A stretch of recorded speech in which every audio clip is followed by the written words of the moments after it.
오늘 읽은 말씀은 출산에 관한 내용이죠. 그래서 아이를 출산한 여인의 정결법에 대한 내용이에요. 여러분, 갓 출생한 아이를 여러분 한번 상상해 보세요. 아니면 직접 본 경험이 있으실 거예요.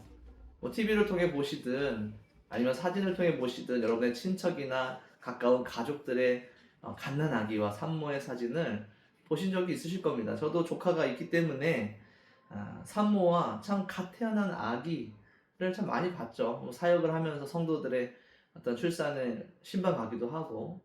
그럼 얼마나 예뻐요. 그 아이가 얼마나 귀합니까? 그 정말 그 조그맣고 참 그 눈도 뜨지 못하는 그 모습을 보면서 행복하잖아요. 비록 아이를 낳으면서 참 고생하고 힘들어서 초췌해진 얼굴이고 또 약해진 몸이지만 그 아이를 안고 있는 산모를 보면 참 너무 축복받을 만한, 축복받아 마땅한 그러한 모습, 아이를 안고 있는 산모의 모습이죠. 그러니까 정말 축복과 축하로 가득 차 있는 그런 상황이잖아요. 근데 오늘 말씀을 보면 정반대예요. 오늘 말씀을 보면 그러한 산모와 아이를 부정하다 얘기하는 것 같아요.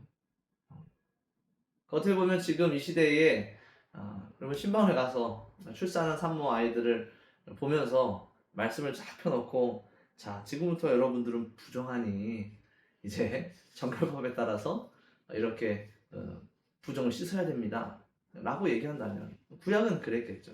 그렇게 얘기한다면 과연 누가 이걸 받아들일 수 있겠어요? 오늘 이 말씀이 우리에게 참 받아들이기 힘든 말이기도 하고 이게 어떤 의미일지 참 좀 어려울 수도 있을 것 같아요. 오늘 말씀은 그럼에도 불구하고 분명히 이 율법은 산모에 대해서 부정하다라는 판결을 내리고 있다는 것이죠. 율법에는 여러 가지 면이 있습니다. 도덕적인 면이 있죠. 실제로 나쁘고 악하고 이것이 그 사람의 도덕과 그 신앙 양심에 위배되는 그런 도덕적인 판결을 내리는 도덕법이 있어요. 그게 지금까지도 적용이 되는 법들이죠. 살인하지 말라, 간음하지 말라. 10계명에 담겨 있는 중심적인 내용이 그런 의미예요. 또는 이스라엘 백성으로서 그 당시 이스라엘 백성으로서 지켜야 될 시민법, 문화적인 어떤 테두리 안에서 시민으로서 지켜야 될 법도 율법에 담겨 있습니다. 뿐만 아니라 오늘 말씀은 제사와 관련된 법이에요. 또 제사와 어떤 의식에 관한 법이죠. 그래서 우리는 이거 의식적인 법이라고 얘기하는데 이것은 어떤 한 개인이 어떤 도덕적인 잘못, 그 개인의 어떤 내면의 잘못 때문에 그 사람을 죄인으로 정하는 그런 법이 아니라는 것이죠. 의식적인 법이라는 것은 이러한 것들을 행위함으로 혹은 이런 것들을 지킴으로 어떤 교훈이나 또 어떤 상징적인 메시지를 계속해서 되뇌이고 지키는 그런 것들이 의식적인 법인 거예요. 그래서 그 가운데 제사라든지 오늘 우리가 읽은 이러한 정결법들은 지금 신약을 살고 있는 우리들은 지키지 않아도 되는 그런 법들인 것이죠. 그 당시도 마찬가지입니다.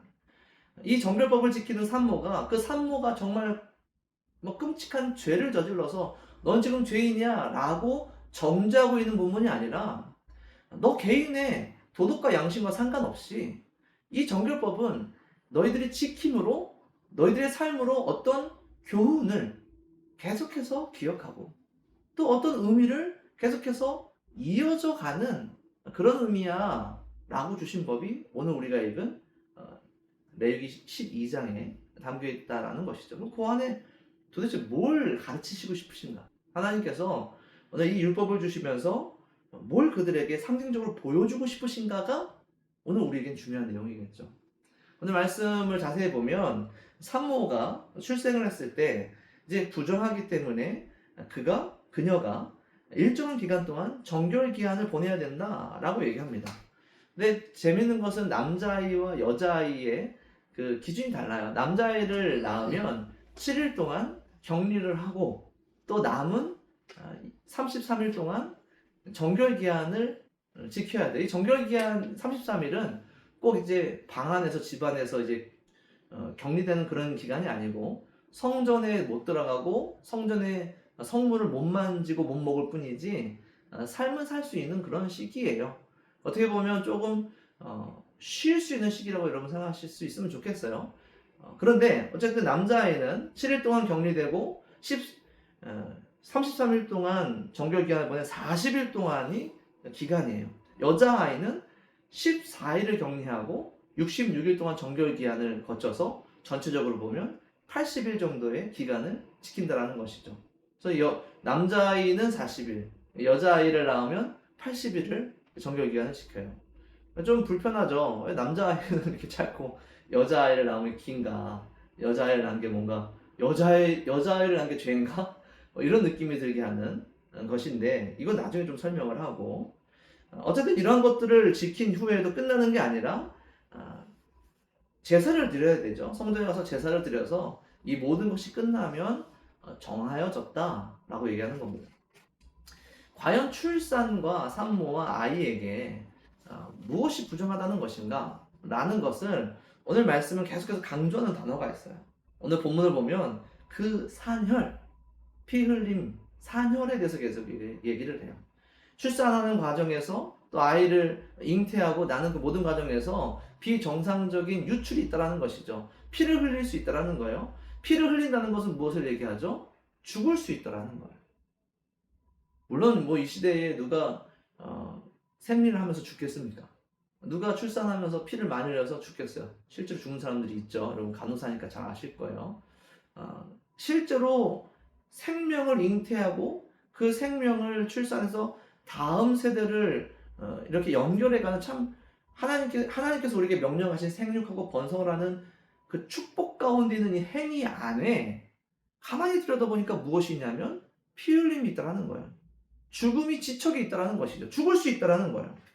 그러니까 이 의식법은 무엇을 우리에게 계속해서 되뇌게 하냐면, 이것이 참 숭고하고 축복받아야 될 것인데, 너무나도 아름다운 것인데, 이 출산과 생명의 과정 전체가 그 아이를 잉태하기 위해서 부부가 사랑을 하고, 또 참 오랜 기간 동안 그 아이를 뱃속에서 기르고, 그 아이를 출산하고, 출산한 아이를 다시 기르고, 그 모든 과정이 너무나도 아름답고 귀한 것인데, 도 불구하고 그 안에 우리가 무엇을 발견할 수 있느냐? 죽음이 가까이 있다라는 것을 발견할 수 있다는 거예요.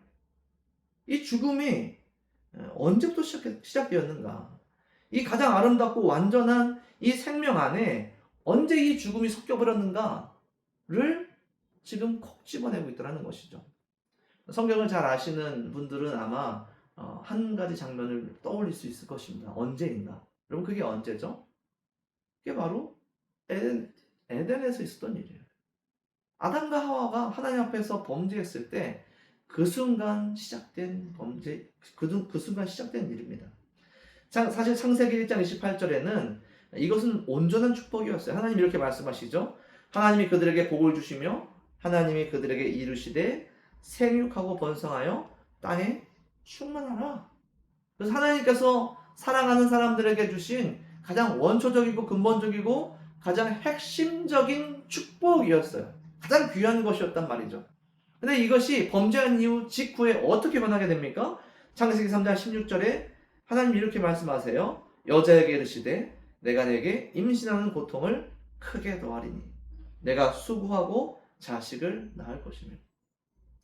사실은 축복이었지만 이것이 범죄한 이후에 죄 때문에 부패하고 죄 때문에 오염된 이후에는 이것이 저주가 되었다는 것이죠. 에덴 동산에 있었던 그때의 그곳에서부터 죄의 유전이 시작되었던 것입니다. 생명과 잉태와 출산이라는 것은 사실은 축복과 복과 언약의 유전이에요. 그것을 기업으로 물러받는 행위예요. 온전한 인간이었다면.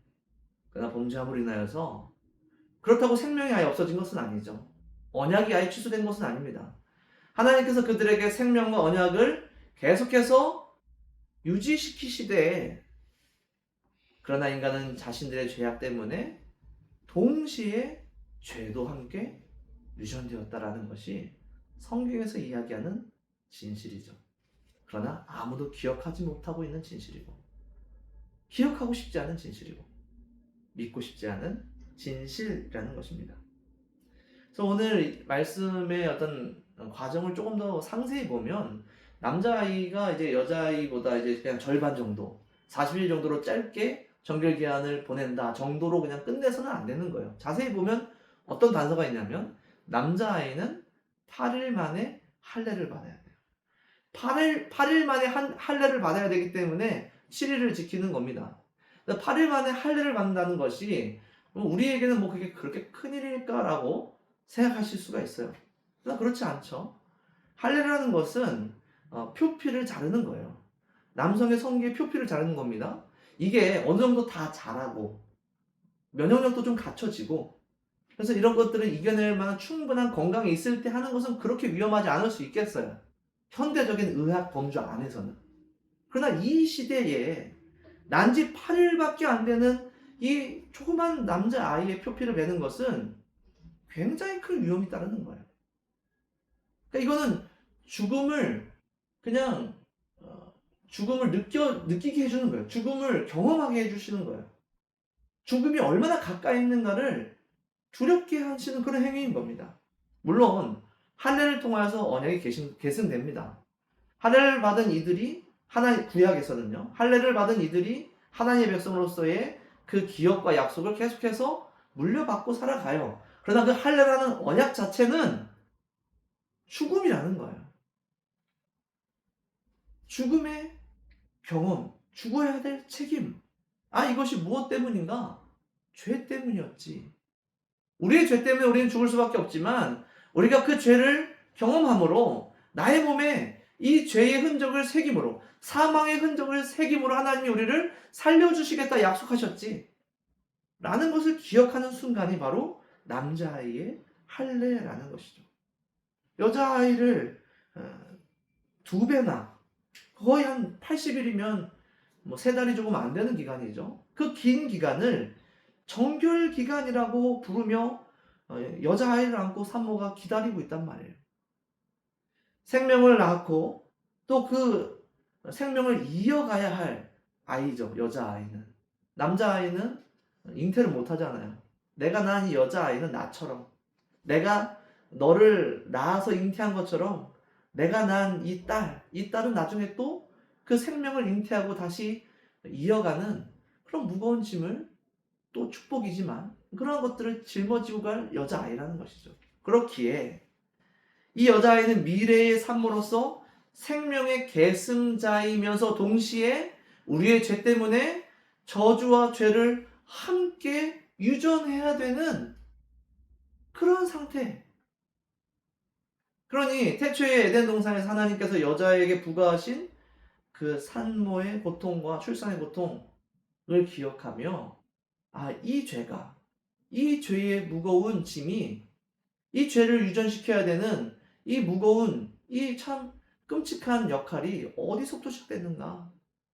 이것이 우리의 죄로부터 시작되었구나를 묵상하며 이 죄가 해결되기를 기다리는 시간이 바로 이 80일이라는 겁니다. 왜 기다리는 시간을 얘기했냐면 하나님께서 사실은 처음에 약속하셨어요. 그 죄가 시작됐던 그곳에서 그 죄를 끝날 그때를 이미 약속하셨어요. 그게 우리가 원복음이라고 얘기를 해요. 창세기 3장 15절에 여러분 아는 유명한 말씀이실 거예요. 뱀에게 하신 말씀입니다. 내가 너로 여자와 원수가 되게 하고 내 후손도 여자의 후손과 원수가 되게 하리니 여자의 후손은 내 머리를 상하게 할 것이요 너는 그의 발꿈치를 상하게 할 것이라. 나는 원복음을 기억하며 기다리는 거예요. 언제까지? 약속하신 그분이 오실 때까지. 그 생명을 품고 여인은 그곳에서 80일 동안 기다려야 한다는 것이죠. 여러분 그러니 고대에 특별히 구약의 이스라엘 백성들에게 이 출산과 이 잉태의 이 모든 순간들은 단순히 생명만 있는 순간은 아닌 거예요. 생명의 기쁨과 축복만 있는 순간은 아닌 겁니다. 그 안에서 생명과 죽음이 팽팽하게 줄다리기를 하고 있는 거예요. 축복과 저주가 치열하게 부딪히고 있는 겁니다. 그게 바로 이 순간인 거예요. 이게 그냥 신학적으로, 그냥 개념적으로 그런 것이 아니라 실제로 그런 겁니다. 물론 지금 이 시대의 의학 속에서는 출산이 그렇게 큰 위협은 아니죠. 그럼에도 불구하고 지금도 20세기 이후에도 1000명당 0.5명이 죽는데요, 산모가. 그러니까 1000명당 1명이 죽을 수도 있고 안 죽을 수도 있는 거예요. 유아는 얼마나 죽을까요? 1년, 여기서 유아라고 하면 출생하고 1년 사이에 죽는 아이들을 얘기하는 겁니다. 1000명에 50명 정도가 죽는데요. 이 시대에도. 그러니까 작지 않죠, 사실. 1000명에 50명이라는 통계가 그렇게 작은 통계는 아니에요. 근데 이 20세기 이전, 19세기에도 그랬고, 별로 차이가 안 나는데, 19세기나 중세나 고대나 그렇게 크게 차이가 안 난답니다. 현대의학의 발전이 20세기 이후로 갑자기 됐기 때문에. 어쨌든 20세기 이전의 산모는 얼마나 죽었을까요? 1000명에 20명 정도 죽었다. 1000명에 20명. 그러니까 100명에는 2명이죠. 2%가 출산하다 죽는 거예요. 근데 더 심각한 건 유아 사망입니다. 1년 되기 전에 유아들은 1000명에 200명 정도 죽었대요. 그러니까 20%가 죽는 거예요. 아이를 낳으면 그 아이가 죽을 확률이 5분의 1인 거예요. 그러니까 이 시대의 출산은 진짜 그 긴장감이 팽팽한 거죠. 산모의 죽음 혹은 아이의 죽음. 그런 아이를 데려다가 또 할례를 시켜야 되고. 뭐 이러한 팽팽한 긴장감 가운데에 그들은 계속해서 되뇌이는 거예요. 특별히 하나님의 백성들은 계속해서 묵상하는 겁니다. 이것이 어디서부터 왔는가? 이 참 귀하고 아름답고 숭고한 이 축복받을 이 순간에 우리에게 찾아오는 이 고통과 슬픔과 아픔은 도대체 어디서부터인가를 고민할 수밖에 없는 거예요. 그게 오늘 말씀이 우리에게 제시하는 교훈하는 의식적인 법이라는 것이죠. 이러한 의식법을 통해서 이러한 상징과 교육과 그들의 삶에 실제하는 그런 위협 속에서 이 죄에 대한 감각이 이스라엘 백성들은 강하여질 수밖에 없었다는 겁니다. 아이의 할례를 하는 그곳에서 아이의 아빠는 어떤 생각을 하고 있을까요? 여자아이를 안고 80일 동안 정결 기간 동안 이 여자아이의 어머니는 무엇을 기다렸느냐라는 것이죠. 그럼 그게 이 성경에서 이야기하는 묘사하는 상황인 겁니다. 그럼 이게 오늘 이 시대 우리에게는 어떤 교훈을 주냐면 오히려 무엇을 우리는 깨닫게 되냐면 이 시대는 그러한 죄에 대해서 그러한 죄의 끔찍함과 두려움과 참 가장 아름다운 것을 파괴하고 오염시키는 그 죄의 위험성을 아예 잊어버리고 사는 시대 아닌가.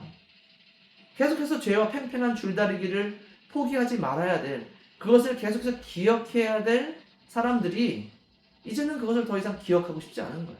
그래서 줄을 놔버리는 것이죠. 문 줄다리기 하다가 줄을 놓으면 어떤 일이 발생합니까? 한쪽으로 쭉 끌려가잖아요. 이 시대가 또 이 세상이 그 줄다리기를 포기하자마자 어떤 일이 발생했는지 여러분 잘 아시죠?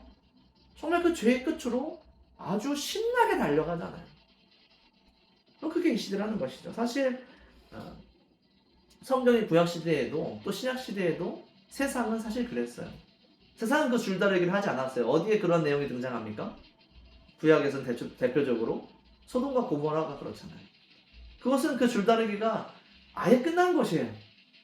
그냥 죄를 향하여서만 계속 질질 끌려가는 것이 소돔과 고모라였죠. 신약 시대에도 분명히 묘사되는 도시가 있지 않습니까? 고린도라는 도시가 있잖아요. 그곳의 부패함과 그곳의 끔찍한 모습들이 성경에 고스란히 담겨있지 않습니까?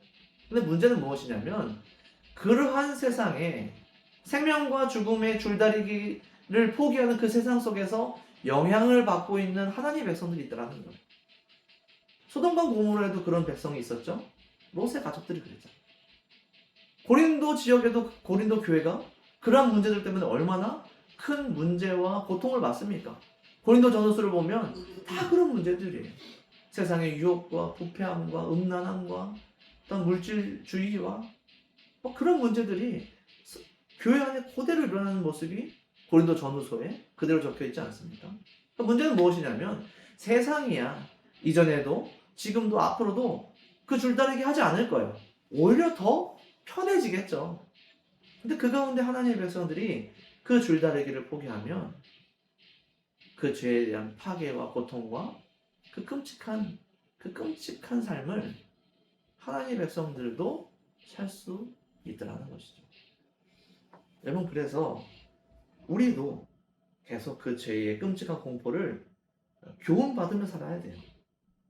그것이 얼마나 우리의 사랑을 파괴할 수 있는가.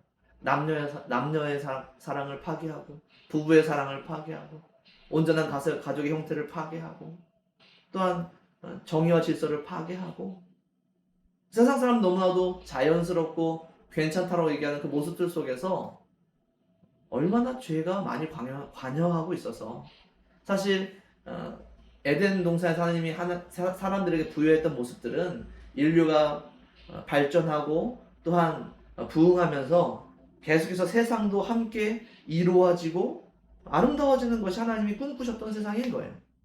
그러나 이 죄 때문에 얼마나 이 모든 것들이 역기능적으로 바뀌었는가, 이거 우리가 볼 수 있는 눈이 있어야 되는 것이죠. 그것을 경계하고 그것으로부터 탈출할 수 있는 힘과 지혜가 있어야 된다는 거예요. 그것이 아니라고 말할 수 있는 용기가 있어야 되고 분별할 수 있는 지혜가 있어야 된다는 것이죠. 그게 이 시대를 살아가는 그리스도인들의 책임이라는 거예요. 그러나 오늘 우리에게 참 이것이 쉬운 일은 아닙니다. 그 이유가 바로 여기에 있어요. 구약의 백성들은 그게 몸에 느껴졌거든요. 그들의 삶에서 느껴졌어요. 죄로 인하여서 파괴된 것들이 그저 그들의 삶에서 아주 느껴지도록 그 죽음의 거리가 너무나도 가깝게 느껴졌던 게 구약의 백성들이에요. 그것을 위해서 몸으로 제사를 드리고 때마다 시마다 계속해서 제물을 드려 피를 흘려서 그것을 눈으로 보고 경험했던 사람들이 이 의식법 안에 있었던 이스라엘 사람들이라는 것이죠. 오늘 우리는 그런 제사를 드리지 않잖아요. 그래서 더 약해졌을지도 모르겠어요. 우리는 비록 지금 그렇게 눈으로 손으로 제사를 드려서 또한 생명과 출산의 어떤 죽음의 위협이 그렇게 가깝게 느껴지지 않아서 우리가 이 죄에 대하여서 조금은 더 나태해지고 조금 더 약해질 수 있겠지만, 사실 우리가 더 죄에 대해서 강하게 의식하고 인식할 수 있는 하나님의 백성들이라는 사실을 우리는 기억해야 될 줄로 믿습니다. 왜냐하면 이제는 그 죄에 대한 끔찍함과 두려움이 제사로 경험되어지는 것이 아니라 이제는 지워지지 않도록 우리의 마음속에 새겨져야 했기 때문에 그래요. 무엇에서 우리는 그것을 발견할 수 있습니까? 예수 그리스도의 십자가의 죽으심에서 발견할 수 있는 거예요. 아이의 포피를 자르며 죽음이 얼마나 가까운가를 몸으로 느껴야 됐을 그 남자, 그 사람이 이제는 우리가 십자가에서 죽으시는 예수 그리스도를 보면서 이제는 더 이상 우리 아이의 포피를 베지 않아도 되겠구나. 우리 아이가 또 내가 너무나 가까이 다가갔던 죽음을 느끼지 않아도 되겠구나. 경험하지 않아도 되겠구나. 왜냐하면 우리 대신에, 우리가 피 흘리는 대신에 우리는 살짝 우리의 포피를 베어내는 정도로 죽음을 경험했지만 예수님께서는 십자가 위에서 아주 깊은 죽음을 경험하시고 아주 온전한 죽음을 경험하셔서 우리를 그 죽음의 속박에서 자유케 하셨구나를 고백할 수 있다는 것이죠. 또한 그 긴 시간을 기다려왔던 여인들은 이제 십자가 앞에서 무엇을 경험하게 됩니까? 이제 우리가 예수 그리스도의 이름으로 그분이 흘리신 피로 우리는 즉시 구원받아 정결하여질 수 있구나. 그 피가 우리를 정결하게 해주는구나. 우리가 주님이 언제 오실까? 우리가 언제 정결하게 될까? 하염없이 기다리는 것이 아니라 이제는 기다리는 때가 아니라 이제는 회복되어서 소망하는 때가 예수 그리스도의 십자가의 보혈을 통하여서 이루어졌구나를 경험할 수 있다는 것이죠. 그래서 여러분, 십자가를 바라보면서 죄의 끔찍함과 두려움에 떨고 그곳으로부터 우리를 건져내 주신 그 은혜에 감사하며 기뻐하고 또 약속하신 대로 다시 오실 예수님을 기다리며, 이제는 이 구약의 기다림과는 전혀 차원이 다른 기다림인 거예요.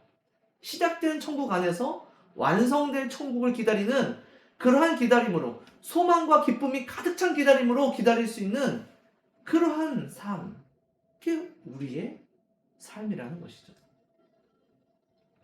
히브리서 10장 9절 10절에 이렇게 얘기합니다. 그 후에 말씀하시기를 내가 하나님의 뜻을 행하러 왔나이다 하셨으니 첫째 것을 폐하심은 둘째 것을 세우려 하심이라. 이 뜻을 따라 예수 그리스도의 몸을 단번에 들이심으로 말미암아 우리가 거룩함을 얻었노라. 아멘.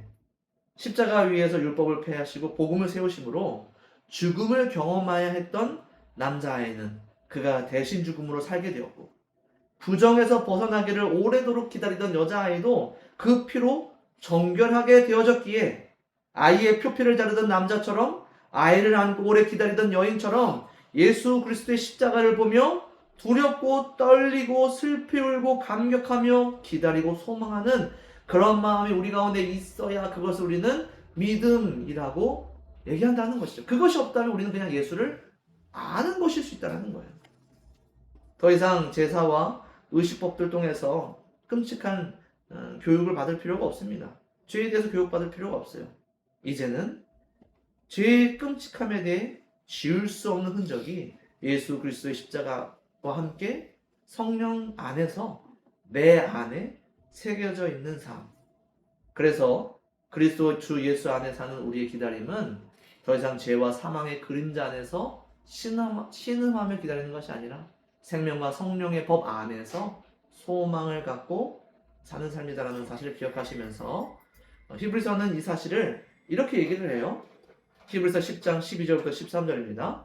오직 그리스도는 죄를 위하여 영원한 제사를 드리시고 하나님 우편에 앉으사 그 후에 자기 원수들을 자기 발등상이 되게 하실 때까지 기다리시나니. 그러니까 우리가 기다리는 그 기다림이 이제 어떤 기다림이냐면, 우리를 아프게 하고 우리를 고통스럽게 하고 우리를 파괴했던 죄의 수장들을 완전히 밟아부시는, 완전히 멸절시키는 그날, 예수님께서 다시 오시는 그날, 승리의 그날을 기다리며 사는 삶이다. 그것을 기다리시면서 소망을 갖는 여러분 되시길 간절히 소원합니다. 말씀을 맺도록 하겠습니다. 여전히 세상은 겉으로는 온갖 아름다운 것들을 포장하고 실상은 그 죄 때문에 끔찍하고 파괴되고 고통스러워하는 곳입니다. 예나 지금이나 앞으로나 똑같을 거예요. 그 안에서 살아가는 우리도 사실은 영향을 받으며 살아가고 있죠. 무엇이 옳은지, 무엇이 죄인지, 무엇이 아픔인지 고통인지를 알지 못하고 그저 세상 통제에 휩쓸려서 살아갈 수 있는 연약한 우리들이라는 것입니다. 우리가, 성도가 다시 죄를 경계할 수 있고, 또한 세상에 그 죄에 대해서 선포하며 세상에 있는 하나님의 백성들을 그 죄로부터 탈출시키고 구출할 수 있는 유일한 방법은 우리는 제사가 아니에요. 출산할 때마다 부정과 정결을 씻기 위한 그런 의식적인 법이 아닙니다. 어떤 순간이든지 무엇이든지 항상 예수 그리스도를 바라보면서 그 안에 죄의 끔찍함을 발견하고 그 안에서 모든 것을 완성하시고 약속하신 대로 승리하신 주님을 기억할 때, 그분이 약속을 성취하셨다는 것을 기억할 때 우리가 이 일을 감당하며 살 수 있는 지혜와 능력과 또한 그러한 용기가 우리 가운데 있을 줄 믿습니다. 마지막으로 한 번 더 말씀을 제가 읽어드릴게요. 창세기 3장 15절이에요.